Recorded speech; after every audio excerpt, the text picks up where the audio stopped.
कि 16 लाखदेखि 20 लाखसम्म रोजगारीबाट व्यक्तिहरू बाहिरिने खतरालाई अनुमान गरिएको छ।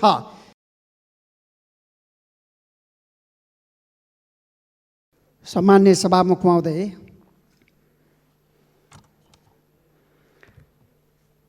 खान नपाउने विपन्न परिवारलाई काम गरेर खान पाउने अवसरको रूपमा, सामाजिक न्यायको रूपमा विगत 2 वर्षदेखि सञ्चालित प्रधानमन्त्री रोजगार कार्यक्रम आर्थिक वर्ष 77-78 को लागि यसपछि मान्य श्री सीता देवी यादव कम्तीमा 100 दिन रोजगारी दिने हिसाबले 2 लाख व्यक्तिलाई रोजगारी दिने गरी बजेट विनियोजन भएको छ। विभिन्न मन्त्रालयका विभिन्न शीर्षकहरू अन्तर्गत थप केही लाख रोजगारी सिर्जना गर्ने गरी बजेटले व्यवस्था गरेको छ। रोजगारी यो वर्ष तुलनात्मक हिसाबले अलि ज्यादा प्राथमिकतामा परेको छ, यसकारण यो ज्यादै सकारात्मक छ। तर केन्द्र, प्रदेश र स्थानीय तह विभिन्न मन्त्रालयहरूको बीचमा प्रभावकारी समन्वय हुन सकेन भने अपेक्षाकृत परिणाम आउन सक्दैन। यसतर्फ सरकारले गम्भीरता साथ ध्यान दिन जरुरी छ।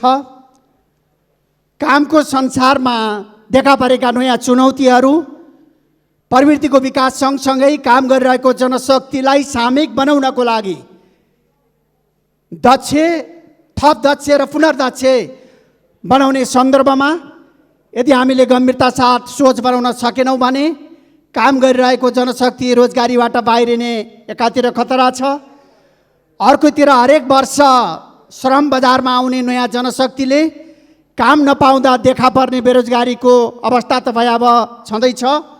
श्रम बजारको माग र आपूर्ति जनशक्तिको बीचमा, काम र जनशक्तिको बीचमा तारतम्यता हुन नसक्दा हुने बेरोजगारीको अवस्था पनि त्यत्तिकै गम्भीर बनिरहेको छ। यस्तो अवस्थामा सरकारले सिपयुक्त जनशक्ति उत्पादनको लागि बजेट त विनियोजन गरेको छ, तर त्यसलाई समन्वय गरेर आजको सन्दर्भमा देशभित्र र बाहिर प्रतिस्पर्धा गर्न सक्ने गरी जनशक्ति उत्पादनमा सरकारले गम्भीरता साथ ध्यान दिन जरुरी छ। एकातिर रोजगारी स्वयंमा चुनौतीको विषय त छँदै थियो, तर त्यसमा पनि कोभिड-19 को प्रभावले विश्वव्यापी रूपमा रोजगारीमा ठुलो चुनौती देखा परेको छ, ठुलो सङ्कट देखा परेको छ। विश्व श्रम सङ्गठनले यही 2020 मे 27 मा कामको संसारमा देखा पर्ने चुनौतीको सन्दर्भमा एउटा विश्लेषणलाई 4औं संस्करणको रूपमा सार्वजनिक गरेको छ। त्यसले भनेको छ कि यति बेला 30 करोड 50 लाख जनशक्ति कामबाट सम्पूर्ण हिसाबले बाहिरिएको छ।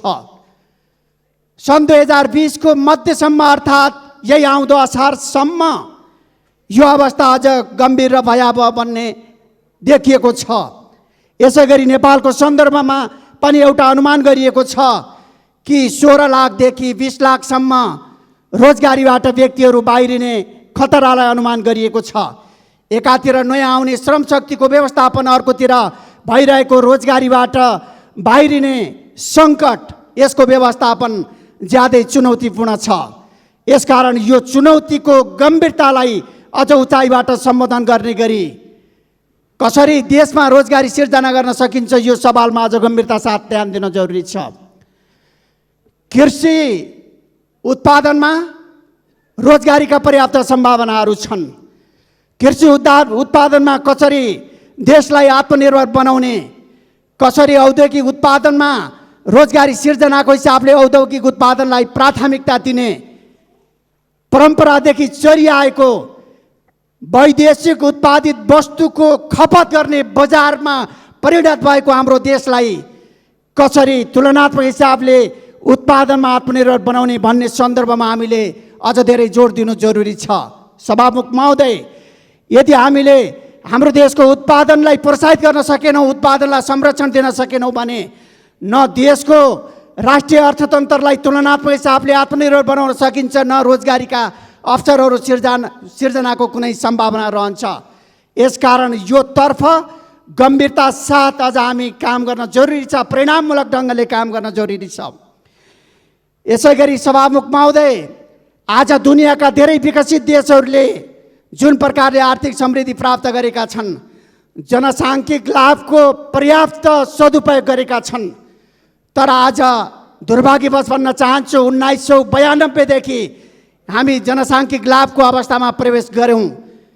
तर करिब करिब झन्डै 28 वर्ष हामीले यत्तिकै व्यतीत गऱ्यौँ। अब जनसाङ्ख्यिक लाभ प्राप्त गर्ने अवधि हामीसँग मात्रै 34 वर्ष बाँकी छ।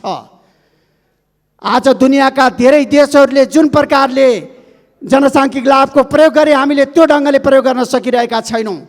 सन् 2028 एउटा मार्च 2017 योजना आयोग र युनिसेफले एउटा संयुक्त अध्ययन गरेर प्रतिवेदन सार्वजनिक गरेका थिए। त्यो प्रतिवेदनले भनेको छ सन् 2028 नेपाल एजिङ सोसाइटीमा प्रवेश गर्छ।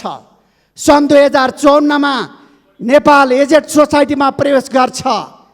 अब यस्तो अवस्थामा हामीले जनसाङ्ख्यिक लाभबाट भरपुर उपयोग गरेर फाइदा लिने अवस्था ज्यादै कम छ।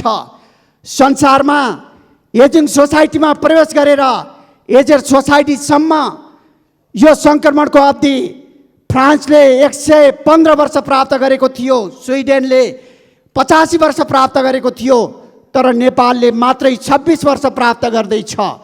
नेपाल द्रुत गतिमा यो सङ्क्रमण पार गर्दैछ। यदि ठिक ढङ्गले हामीले यो अवसरलाई प्रयोग गर्न सकेनौँ भने केवल वार्षिक बजेट मात्र होइन, वार्षिक कार्यक्रम मात्र होइन, हामीले दीर्घकालीन सोच, आवधिक योजना, वार्षिक बजेट र कार्यक्रमलाई समन्वय गरेर यो जनसाङ्ख्यिक लाभलाई भरपुर देशको विकासमा, आर्थिक समृद्धिमा प्रयोग गर्न सकेनौँ भने एउटा यस्तो भयावहपूर्ण अवस्था आउनेछ। सभामुख महोदय, 2060 सम्म आइपुग्दा आज हामीलाई जनसाङ्ख्यिक लाभ छ। प्रत्येक उत्पादनशील जनशक्ति 11 बराबर एकजना आश्रित व्यक्ति परिरहेको छ। तर अबको 40 वर्ष पछाडि 3.8 उत्पादनशील जनशक्तिको भागमा एउटा आश्रित व्यक्ति पर्नेछ र अबको 80 वर्ष पछाडि सन् 2100 1.6% अर्थात् एउटा उत्पादनशील व्यक्तिको भागमा एउटा आश्रित व्यक्ति पर्ने अवस्था अनुमान गरिएको छ। यदि हामीले जनसाङ्ख्यिक लाभलाई ठिक ढङ्गले प्रयोग गर्न नसक्दै हामी वृद्ध समाजमा, वृद्ध नागरिक समाजमा प्रवेश गऱ्यौँ भने देशको अवस्था के होला? एकातिर हामी आर्थिक हिसाबले समृद्ध हुन सकेनौँ भने बाहिरी श्रमशक्तिलाई पनि हामीले प्रयोग गर्न सक्दैनौँ। अर्कोतिर नेपालको जनशक्ति एक उत्पादनशील जनशक्ति बराबर एक आश्रित जनशक्तिको अवस्था विद्यमान रह्यो भने देशको विकासको अवस्था कता जाला? यसकारण यसलाई एकातिर गम्भीरता साथ हामीले ध्यान दिनुपर्ने जरुरी छ भने अर्कोतिर सभामुख महोदय, आज वैदेशिक रोजगारीमा गएका व्यक्तिहरू जो अलपत्र परेका छन्, ती अलपत्र परेका व्यक्तिहरूलाई देशमा भित्राउने, रोजगारदाता र गन्तव्य मुलुकलाई उद्धारको लागि जिम्मेवार बनाउने, यदि त्यो नभएको अवस्थामा पनि सरकारले उनीहरूलाई उद्धार गरेर उनीहरूलाई देशभित्र ल्याउने सन्दर्भमा गम्भीरता साथ ध्यान दिन जरुरी छ। यसै गरी श्रमिकहरूको जीवन अत्यन्त गम्भीर र अत्यन्त जोखिमपूर्ण छ। 38% श्रमिकहरू जसले सबभन्दा धेरै घन्टा काम गर्ने गर्छन्, आज ती 38% श्रमिकहरू सबभन्दा बेसी गरिब छन्। आज यो विडम्बनापूर्ण अवस्थालाई सुल्टो बनाउनको लागि सामाजिक न्यायमूलक कार्यक्रम ल्याउन जरुरी छ। समतामूलक समाज निर्माणको लागि कम्तीमा आधारभूत तहलाई माथि उठाउनको लागि त्यो सोचका आधारमा हामी अगाडि बढ्न जरुरी छ। कृपया हाम्रो च्यानललाई सब्स्क्राइब गरी बेल आइकन दबाउन नभुल्नुहोला।